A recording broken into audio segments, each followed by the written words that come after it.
Notice a dirty brown film creeping up on your tires? Have you ever driven to an auto detailing shop just to get rid of it, only for the detailer to spray on some glossy tire shine, costing you hundreds of bucks?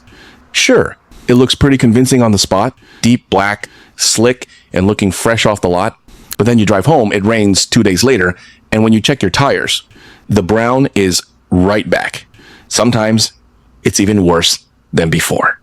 Then you start second-guessing yourself. Are you not washing your car enough? Are you parking in a dirty spot? Or are these tires just cheap garbage? So, you go out and buy a can of that aerosol tire foam for 10 or 15 bucks. You spray it on, it looks glossy for 2 days, and then fades back to dull. It's a never-ending cycle. You're throwing away money, and the problem never actually gets fixed. This is a frustrating cycle most car owners have been trapped in. But did you know that it actually only takes $1 to fix this? The detailing industry will never tell you this. Coming up, I'm going to show you how to eliminate tire browning right in your own driveway. But before we get to the solution, let's first understand why your tires are turning brown in the first place. Hey everyone, welcome back to the channel. I'm Jared Min. Every day, I'm here exposing the everyday secrets they don't want you to know. A lot of people think tires turn brown because they're dirty, because you aren't taking good care of them, or because mud and road dust are clinging to the rubber. But that's actually not the case. That brownish tint has absolutely nothing to do with dirt. Even if you wash your car every single week, even if you never touch a dirt road, and even if your tires look spotless to the naked eye, that brown haze will still slowly creep up. Why? Because it's not coming from the outside, it's coming from inside the tire. Goodyear, Michelin, Bridgestone, all the major tire brands infuse a chemical stabilizer called an antioxidant into their rubber compounds during manufacturing. This isn't just a marketing gimmick, it actually works. Here's how the mechanism plays out.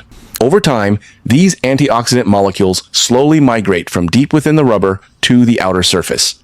Once they reach the surface, they essentially sacrifice themselves, actively intercepting attacks from UV rays, oxygen, and ozone to protect the internal polymer structure of the tire from breaking down. That brown film you're seeing, that's just the visible evidence of these antioxidants making their way to the surface and doing their job. It's not damage, it's protection. It's your tire literally saving itself. It's actually pretty amazing when you think about it. Tire manufacturers build this automatic defense system right into the tire before it ever leaves the factory. You don't have to lift a finger. It just works on autopilot. The problem is that the byproduct of this system, that ugly brown residue, looks so terrible that our instinct tells us something is wrong and it needs to be scrubbed away. The entire auto detailing industry capitalizes on this exact psychological trigger. Walk into any auto parts store, and you'll see shelves packed with all kinds of tire care products. Tire foams, tire shines, tire protectant sprays. They all have flashy packaging and professional-sounding claims like deep nourishment, long-lasting protection, or restores factory shine. Ranging from 10 to several tens of dollars, they do seem to work at first. You spray them on, and instantly your tires turn deep, black, and glossy, looking brand new. But this fix doesn't last. Give it a couple of days, a rainstorm, or a few hundred miles of driving, and that brown haze comes right back. Sometimes it's darker and even more stubborn than before. So you go buy another can, spray it on, buy yourself another 2 days, and the vicious cycle continues. A lot of people have been doing this for years, without ever stopping to ask one simple question. Why isn't this actually fixing the root cause? The answer lies in their ingredient lists. The core ingredients in most of these tire foams and shines are petroleum-based solvents, naphtha, mineral spirits, and silicone carriers. Some even contain harsh chemical strippers. When you spray this stuff onto your tires, it forms a glossy film that covers up the brown, which admittedly looks great. But at the exact same time, the moment these solvents make contact with the rubber, they dissolve and strip away that crucial protective layer of antioxidants. You think you're taking care of your tires, but in reality, you're literally stripping away your tire's immune system, layer by layer. Once those antioxidants are stripped away, the bare rubber is left completely exposed to oxygen and ozone. The oxygen starts attacking the polymer chains, causing them to break down and form microcracks. This is the actual root cause of tire cracking, premature aging, and dry rot. It's not because you neglected your tires. It's because you were maintaining them with the wrong products. And here's the kicker. Once the surface antioxidants are gone, the remaining ones deep inside the rubber rush to the surface even faster to replace them, only to be stripped away again the next time you spray on that tire shine. This cycle actively accelerates the degradation of your tires. So why does that brown haze keep coming back faster and faster? Because your tire is desperately trying to save itself, and the products you're applying are systematically destroying its ability to do so. So, what product won't destroy those antioxidants while actually fixing the browning problem once and for all? You can find it sitting right on a pharmacy shelf. It has no flashy packaging, no automotive branding whatsoever, and it costs a grand total of $1 or $2. Vegetable glycerin. It's a clear, slightly thick liquid that looks a bit like diluted syrup. It's typically used in skincare products, medical ointments, and food additives. You won't find it anywhere near the car care aisle, but the way it interacts with rubber operates on a logic completely opposite to those overpriced tire shines. While commercial shines slap a synthetic film over the surface to hide the brown, destroying the tire's natural protection in the process, glycerin does something completely different. Glycerin is a humectant, meaning its chemical nature is to actively attract and lock in moisture from the air. When you apply it to a tire, it doesn't just sit on the surface forming a superficial glaze. Instead, it penetrates the microscopic pores of the rubber and begins drawing moisture in. This process is known as hygroscopic absorption. Once the rubber gets rehydrated at a molecular level, it begins to regain its natural elasticity from the inside out. That dry, stiff condition happens when rubber molecules lose moisture and turn brittle. By drawing moisture back in, glycerin allows the polymer chains to regain their flexibility. The risk of dry rot plummets, and that brown oxidized layer naturally begins to fade away. It's not being masked or covered up. The material itself is actually healing. More importantly, glycerin is completely free of petroleum solvents. It will not dissolve the antioxidants, and it won't strip away your tire's built-in defense system. It works in harmony with the rubber, rather than degrading it. This is also why a tire treated with glycerin looks vastly different from one doused in commercial tire shine. Those shines leave behind a greasy, wet, artificial-looking gloss.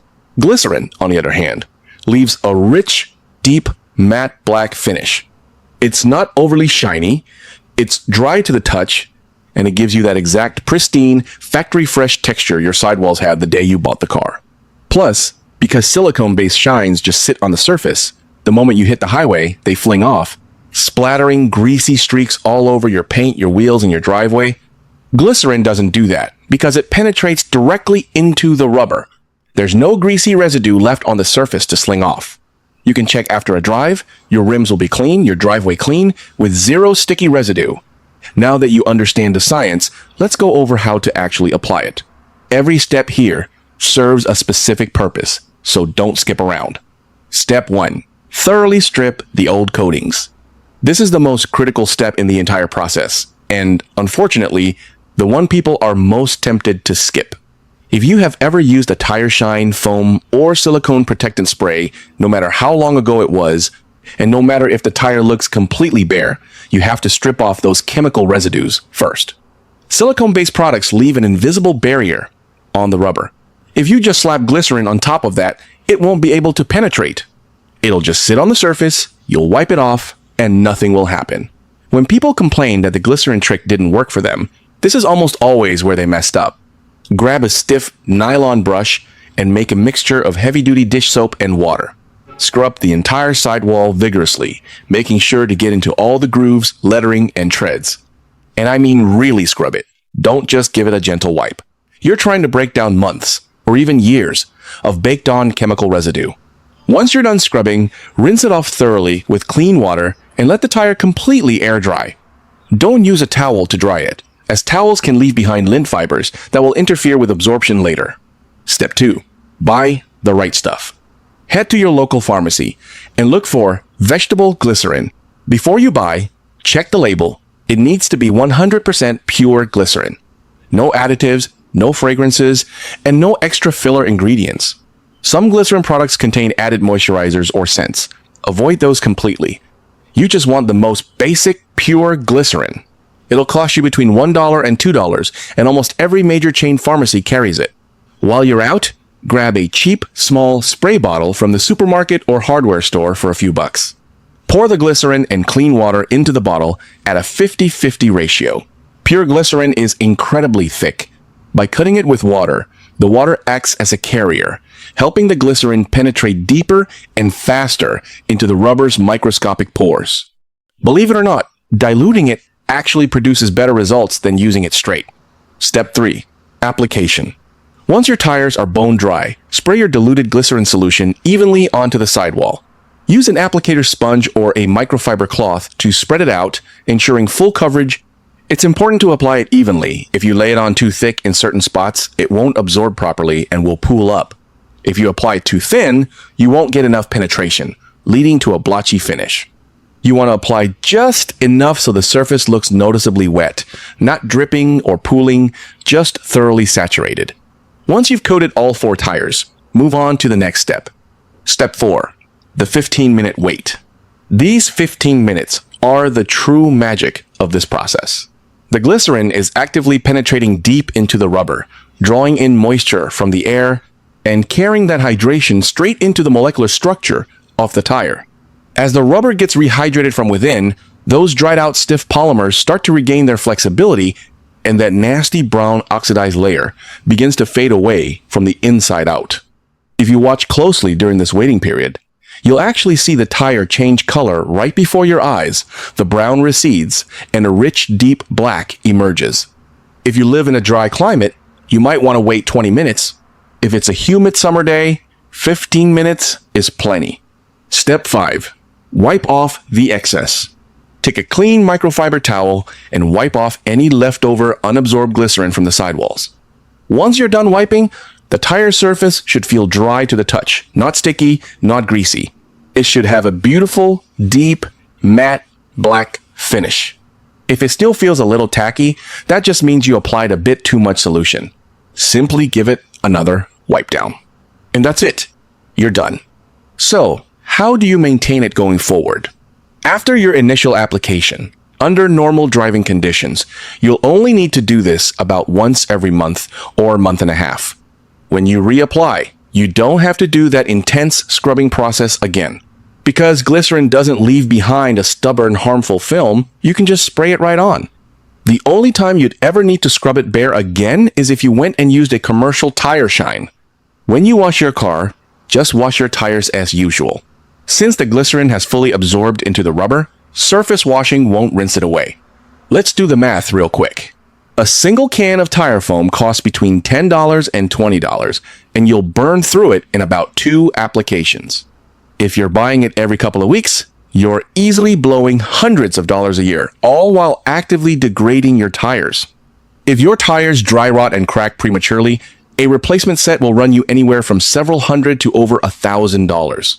On the flip side, a bottle of glycerin costs $1 or $2. Once you dilute it 50-50, you double your volume. Since an application barely uses any liquid across 4 tires, a single bottle can easily last you 6 months to a year. I'm not exaggerating here. This is the very real wear and tear reality of your tires. As always, the most effective solutions are rarely found on the flashiest eye-level shelves at the store. Because those prime spots, those are bought and paid for. So do yourself a favor. Go to the pharmacy, track down that humble bottle of clear liquid, spend the $1, and give this a try. Let the results speak for themselves. And if you have friends who are also throwing money away on this problem, share this trick with them. That's going to do it for today. See you in the next one.